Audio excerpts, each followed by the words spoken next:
di masyarakat kita kan sudah mentradisi Ya. bahwa di setiap musala, setiap munasah, setiap masjid Ya. itu memang masyarakat kita kan sudah menyiapkan makanan-makanan berbuka. Ya. Hampir semua munasah kita Ya. itu adalah sumbangan dari warga masyarakat. Ya. Itu termasuk Masjid Al-Falah lah, kan tiap Ya. sore kan Alhamdulillah. pasti ada sumbangan masyarakat kita. Masjid-masjid yang lain hampir semua kampung. Alhamdulillah ada ya. Itu kan sepertinya kan itu tradisi yang bagus ya. Betul. Yang Ya. bagus. Tambah lagi kita kadang-kadang sering juga membuat acara buka puasa bersama yang lain. Nah ini bagaimana? Sampainya ada sekolah bikin buka puasa Ya. bersama, kemudian pemerintah, ya kan, organisasi, Ya. sampai partai politik, Betul. ya, sering mengundang orang buka puasa bersama. Ya. Dan yang hadir belum tentu orang yang nggak ada bahan berbuka. Pasti ya semua sudah ada kemampuan tuh untuk menyediakan makanan berbuka. Tapi ya biasalah diundang di acara-acara buka begitu. Iya. Itu bagaimana Ustaz? Bagus. Ya, ini diantara yang penting yang mau saya di podcast ini ingin saya sampaikan. Kebetulan sudah ditanya. Ini memang nggak saya konsepkan. Ini akan ditanya ya. Bahwa ini sedikit panjang saya bicara masalah ini ya. Ini adalah masalah memang sedikit kritikan bagi sosial kita ya. Nabi menganjurkan kita dan para salafus soleh, para sahabat dulu menganjurkan kita bulan Ramadan seperti saya katakan tadi, persiapkan materi untuk memberi, ya, menderma. Jadi betul-betul kita, bahkan Nabi orang paling dermawan. Bulan Ramadan lebih lagi nampak, ya, lebih lagi memang. Kita juga begitu. Jadi bukan kita konsumsikan lebih banyak. Jadi ada tradisi di Mesir namanya Maidatur Rahman. Maidatur Rahman itu adalah hidangan berbuka. Bagi siapa? Bagi siapa aja. Ya, orang di jalan kah, orang di masjid, silakan. Ada hidangan berbuka, dia makan. Kita juga ada di sini hidangan berbuka walaupun hanya sebatas kanji misalkan. Kanji ya. Kanji ada yang sederhana, ada yang ini macam-macam lah. Di masjid-masjid, di munasah ada lah begitu. Nah, itu kan undangan juga untuk orang berbuka. Nah, menyediakan bukaan bagi orang yang puasa itu sunnah, itu bagus tuh, menjalankan sunnah Nabi. Sekarang ini berbeda dengan acara berbuka puasa. Yang acara berbuka puasa dengan menyediakan makanan berbuka seperti di Mesir Maidatur Rahman yang siapa aja tanpa diundang silakan yang datang, ayo silakan gitu. Berbeda dengan acara berbuka puasa. Di mana letak bedanya? Kalau acara berbuka puasa seperti kata Bang Fad tadi bahwa yang datang itu yang diundang. Yang diundang itu kadang bukan orang yang perlu berbuka. Bahkan lebih sadis lagi terpaksa datang. Apalagi misalkan Bapak Wakil Bupati yang mau, kan yang lain kan pada harus kepala dinasnya terpaksa kadang harus datang ya kan. Contoh misalkan bupati yang undang ya. Jadi mereka datang itu bukan karena butuh untuk buka puasa, tapi karena masalah lain. Itu bedanya Maidatur Rahman yang datang terbuka, nggak terpaksa, memang butuh untuk makan. Ya, kalau ini nggak butuh makan, butuh datang. Ya, butuh datang atau terpaksa datang gitu. Itu acara berbuka di tempat kita, satu. Yang kedua, acara berbuka ini sudah menjadi tradisi sosial kita di bulan suci Ramadan. Akhirnya ada reuni SD dibuat pada bulan Ramadan, reuni SMP bulan Ramadan, reuni weng-weng tangan di bulan Ramadan, macam-macam reuninya. Ya. Nah, acara ini apa isinya di dalam? Ini acara ya, bukan buka puasanya nih. Acaranya itu apa? Acara buka puasa. Acaranya itu adalah banyak ngobrol, banyak ngomong sebelum buka puasa. Intinya ketika buka puasa makan minum itu nggak, orang yang memakai itu nggak semuanya butuh perlu. Dia kadang lebih enak lagi dia makan di rumahnya, lebih enak lagi ya. Dia di situ setelah buka puasa selesai urusan. Sebelum buka puasa itulah acaranya. Acaranya ngobrol-ngobrol, ngomong-ngomong sana sini ya. Dan itu nggak sesuai menurut hemat kami yang fakir ini dengan nafas puasa itu sendiri. Karena kita justru bukan banyak ngobrol, bukan banyak ngomong, banyak baca Quran.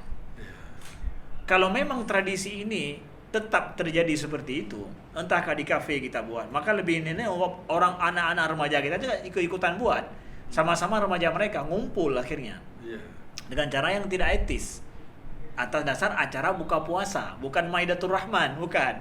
Kalau Maidatur Rahman nggak ada konsep untuk ini, nggak, pokoknya mereka yang butuh silakan makan, ini dia makan. Kalau ini nggak, banyak ngobrolnya, padahal lebih banyak harus baca Quran, lebih banyak kita harus punya berzikir. Oke Ustaz, kami mau buat tetap acara itu. Oke, kalau itu rubah konsepnya. Gimana? Ini acara buka puasa bersama ya. Ya, ada khataman Al-Quran. Semua baca Quran di situ. Ada istighfar bersama di situ. Ada kemudian ada acara apa namanya, zikir bersama di situ sampai buka puasa. Setelah itu bubar. Mau tidak seperti itu? Anak toja. Nah, jadi dengan konsep buka puasa bersama yang selama ini terjadi secara umum, kami merasa itu tidak pantas. Begitu juga di pemerintahan, ya kalau memang nggak begitu penting, nasihat kami adalah ya tidak perlu harus dibuat dengan seperti itu. Tapi mau khatam Quran nih, sambil menunggu berbuka, mulai dari jam 5, semuanya baca Quran di situ, mengkhatam Al-Quran, ya oke, itu bagus. Atau yang nggak sanggup membaca, dia mendengar majelis Al-Quran, itu bagus. Nah, begitu. Bukan justru banyak ngobrol yang kadang tidak ini. Karena semangatnya semangat Al-Quran dan zikir dan istighfar tuh. Nah, itu mungkin sedikit masukan daripada kami. Tapi kan apapun makna silaturahminya kan dapat, Ustaz. Silaturahim kenapa harus di situ? Imam Malik itu kan, beliau kan mengajarkan hadis Nabi kan? Beliau mengajarkan hadis Nabi. Kenapa harus berhenti bulan suci Ramadan? Ada prioritas lain. Ya, jadi setiap waktu itu ada ibadah prioritas. Kalau bilang silaturahim sambil makan, buka puasa itu bukan arena makan-makan. Lebih enaknya makan tuh lama kan. Di buka puasa pada sempat lama makan. Habis itu udah waktu maghrib. Ya, waktu maghrib. Buru-buru karena kita mau sholat tarawih. Nah, momennya sangat tidak apik gitu. Mau silaturahim enaknya apa? Kita ngobrol santai, nanya masalah keluarganya, kita cerita masalah keluarga kita, anak kita gimana, kemudian pencapaian hidup kita sudah di mana, sambil kita ngopi bersama. Kalau bisa bakar-bakar lagi, waktunya panjang. Jadi saya ingin mengatakan bukan haram, bukan ininya, tapi prioritasnya itu nggak tepat di situ. Nah, dengan alasan silaturahim. Kemudian bagaimana dengan ini? Ini kan mungkin bukan hanya di Aceh, bukan hanya di Pidi, mungkin di seluruh Indonesia lah. Iya. Begitu bulan Ramadan, itu sore-sore kan banyak orang jual takjil. Iya. Maka muncul pasar-pasar dadakan. Iya. Secara ekonomi memang bagus, tapi secara ketentuan agama sendiri bagaimana? Ya. Kan ini kalau melihat adanya pasar Ramadan ya, saya pikir bahwa ini seluruh dunia seperti itu, adanya pasar Ramadan ya. Hampir seluruh dunia Islam ada pasar Ramadan. Dilihat secara ekonomi bagus ya. Dan tentu dalam masalah ini skalanya itu kan juga berbeda-beda ya. Kalau kita menjawab dengan dimensi ekonomi, kita katakan ini sangat bagus. Dimensi ekonomi juga banyak yang jualan itu kan masyarakat kecil ya, yang mereka perlu kepada upgrade secara ini yang penghasilan mereka. Anak-anak muda kita juga yang mereka UMKM kecil-kecilan itu bulan Ramadan bergeliat lah. Nah, bagus secara ini. Cuma kami ingin katakan bahwa seimbangkanlah daripada mencari untung dunia dengan untung kita untuk akhirat kita di bulan suci Ramadan. Jangan sampai kita mencari untung untuk dunia kita, tapi kita untung akhirat itu tereliminasi. Jangan. Ini yang harus kita hindari. Oh, tapi saya capek. Kalau saya ingin mengambil dua keuntungan, ya, maka kita harus memberikan effort yang lebih lah. Effort yang lebih. Tapi jangan justru kita hilangkan untung akhirat ini bulan Ramadan dengan apa? Salat tarawihnya malam kita, kemudian kita berzikir dan juga baca Quran. Sempatkan waktu itu juga. Nah, Maka pasanglah keseimbangan ini dalam bagi pengusaha-pengusaha kita, kawan-kawan muda dan rakyat kita yang memang ada ini khusus memang bulan suci Ramadan mereka ingin berjualan. Dan bagi kita yang enggak berjualan, adanya itu ya itu saatnya kita bantu mereka yang perlu dengan kita berbelanja kepada mereka. Kemudian juga masanya kita enggak perlu harus capek-capek di dapur untuk mempersiapkan ini. Ya kita boleh beli dengan cara mudah sehingga waktu kita juga sudah mempermudah kita untuk mudah ibadah di waktu malam karena apa? Sudah tersedia.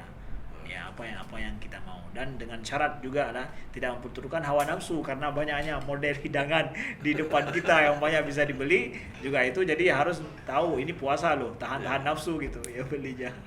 Mungkin itu keseimbangan itu yang perlu dijaga, saya pikir. Saya yang belanja juga jaga keseimbangan gitu. Baik Ustadz, Ya.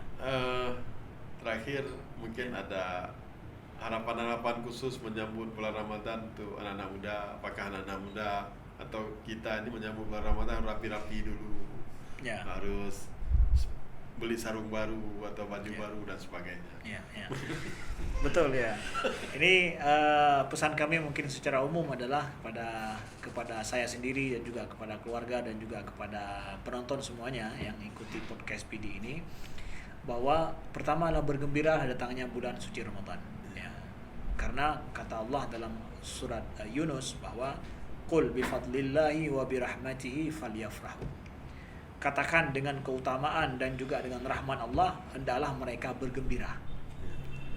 Bulan Ramadan itu bulan rahman, bulan maghfirah, dan bahkan walillahi mutaqa minan nar fi kulli lailatin wa dzalika kulla lailah, kata Nabi. Bahwa pada bulan Ramadan itu setiap malam ada orang yang lepas daripada api neraka. Itu tiap malam, kata Nabi. Artinya bahwa itu kan bulan rahmat, kesempatan besar. Maka bergembira, jangan lupa untuk bahagia dengan rahmat Allah. Ini pesan kami. Kalau seandainya kawan-kawan muda biasa bergembira dengan gol Barca, ya merasa senang, kenapa lupa senang datangnya bulan Ramadan? Sedangkan itu rahmat Allah. Boleh dong kalau gembira dengan gol, tapi juga gembira dengan datangnya bulan Ramadan, karena ini rahmat Allah. Makanya Allah ingatkan, jangan lupa engkau gembira dengan rahmat Allah. Jangan sampai bahwa ini datang bulan Ramadan, bulan rahmah, bengong gitu, nggak tahu apa ya. Bergembiralah dengan rahmat Allah juga. Ya, jadi jangan lupa gembira dengan bulan Ramadan. Sehingga ada bersih-bersih, ada kemudian ingin beli baju baru, itu bagus. Semangat gembira, aktivitas kita gembira menyambut bulan ini. Dan nanti bulan Ramadan di akhir adalah betul-betul jadikan masa kita beribadah kepada Allah dengan berpuasa, dengan Al-Quran kita, banyak baca Al-Quran, banyak berzikir, dan hindari banyak omong, banyak bicara, banyak aktivitas yang tidak ada manfaatnya, apalagi ada dosanya. Nah, itu aja mungkin 3 hal yang kita biasakan pada bulan Ramadan nanti menyambut bulan suci Ramadan untuk semuanya aktivitas hari-hari. Sekian, terima kasih. Baik, terima kasih Ustadz.